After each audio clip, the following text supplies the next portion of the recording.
হরে কৃষ্ণ। 2025 সালের প্রথম একাদশী পুত্রদা একাদশী কবে পালন করতে হবে, এই ব্রতের মাহাত্ম্যই বা কী, আর পরের দিনের পালনের সময়সূচি নিয়ে আজ আমরা জানব। যে সমস্ত দম্পতির কোনো সন্তান হয়নি, পুত্র সন্তানই হোক কিংবা কন্যা সন্তানই হোক হয়নি, তারা এই একাদশী ব্রতটি নিষ্ঠার সাথে পালন করুন, তাহলে অবশ্যই ফল পাবেন। তবে নিষ্ঠা সহকারে পালন করতে হবে। পুত্রদা একাদশী ব্রত পালন করতে হবে 25শে পৌষ অর্থাৎ 10শে জানুয়ারি শুক্রবার। পুত্রদা একাদশীর ব্রত মাহাত্ম্য।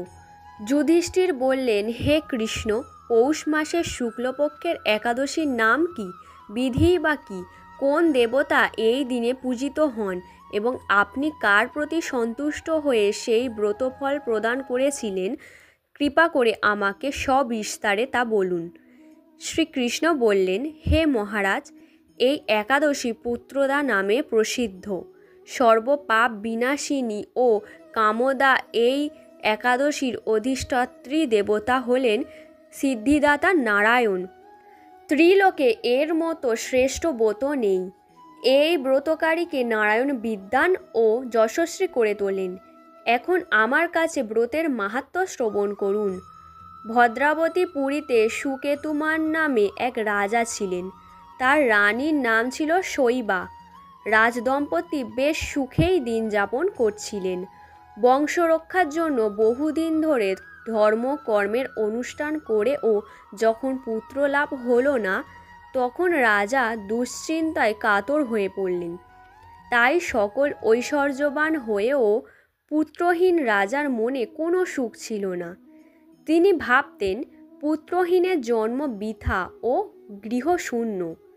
পিতৃদেব মনুষ্যলোকের কাছে যে ঋণ শাস্ত্রে উল্লেখ আছে, তা পুত্র বিনা পরিশোধ হয় না। পুত্র বানজনের এ জগতে যশ লাভ ও উত্তম গতির লাভ হয় এবং তাদের আয়ু, আরোগ্য ও সম্পত্তি প্রভৃতি বিদ্যমান থাকে। নানা দুশ্চিন্তাগ্রস্ত হয়ে রাজা আত্মহত্যা করবেন বলে স্থির করলেন। কিন্তু পরে বিচার করে দেখলেন, আত্মহত্যা মহাপাপ। এর ফলে কেবল দেহের বিনাশ মাত্র হবে, কিন্তু আমার পুত্রহীনতা তো দূর হবে না। তারপর একদিন রাজা নিবিড় বনে গমন করলেন। বন ভ্রমণ করতে করতে দ্বিপ্রহর অতিক্রান্ত হলে রাজা ক্ষুধা তৃষ্ণায় অত্যন্ত কাতর হলেন। এদিক ওদিক জলাদির অনুসন্ধান করতে লাগলেন। তিনি চক্রবাক, রাজহংস এবং নানা রকম মাছে পরিপূর্ণ একটি মনোরম সরোবর দেখতে পেলেন। সরোবরের কাছে মুনিদের একটি আশ্রম ছিল। তিনি সেখানে উপস্থিত হলেন। সরোবর তীরে মুনিগণ বেদ পাঠ করছিলেন। মুনিবৃন্দের শ্রীচরণে তিনি দণ্ডবৎ প্রণাম করলেন। মুনিগণ রাজাকে বললেন, হে মহারাজ, আমরা আপনার প্রতি প্রসন্ন হয়েছি, আপনার কি প্রার্থনা বলুন। রাজা বললেন, আপনারা কে এবং কী জন্যই বা এখানে সমবেত হয়েছেন। মুনিগণ বললেন, হে মহারাজ, আমরা বিশ্বদেব নামে প্রসিদ্ধ এই সরোবরে স্নান করতে এসেছি। আজ থেকে 5 দিন পরেই মাঘ মাস আরম্ভ হবে। আজ পুত্রদা একাদশী তিথি। পুত্রদান করে বলেই এই একাদশীর নাম পুত্রদা। তাদের কথা শুনে রাজা বললেন, হে মুনিবৃন্দ, আমি অপুত্রক, তাই পুত্র কামনায় অধীর হয়ে পড়েছি। এখন আপনাদের দেখে আমার হৃদয়ে আশার সঞ্চার হয়েছে। এ দুর্ভাগা পুত্রহীনের প্রতি অনুগ্রহ করে একটি পুত্র প্রদান করুন। মুনিগণ বললেন, হে মহারাজ, আজ সেই পুত্রদা একাদশী তিথি, তাই এখনই আপনি এই ব্রত পালন করুন। ভগবান শ্রীকেশবের অনুগ্রহে অবশ্যই আপনার পুত্র লাভ হবে।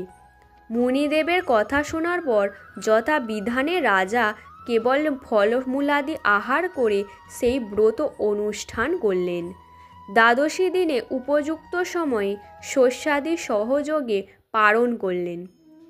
মুনিদের প্রণাম নিবেদন করে নিজ গৃহে ফিরে এলেন।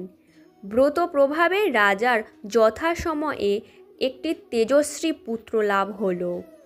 হে মহারাজ, এ ব্রত সকলেরই পালন করা কর্তব্য।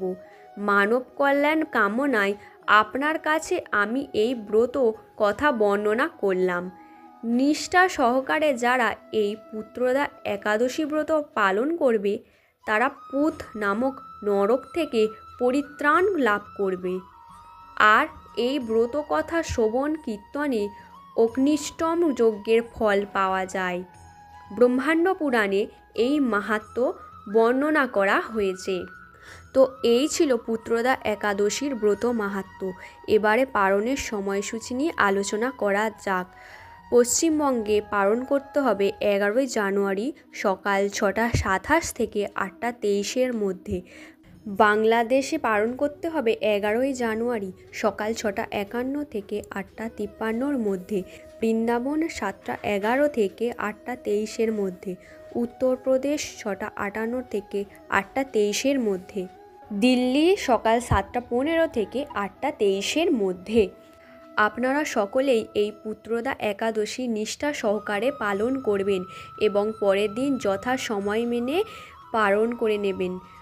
ভিডিওটা আজ এই পর্যন্তই থাকলো। দেখা হবে আবার পরবর্তী ভিডিওতে। আপনাদের যদি আমার ভিডিও ভালো লেগে থাকে তাহলে অবশ্যই সাবস্ক্রাইব করে পাশে থাকবেন। ধন্যবাদ।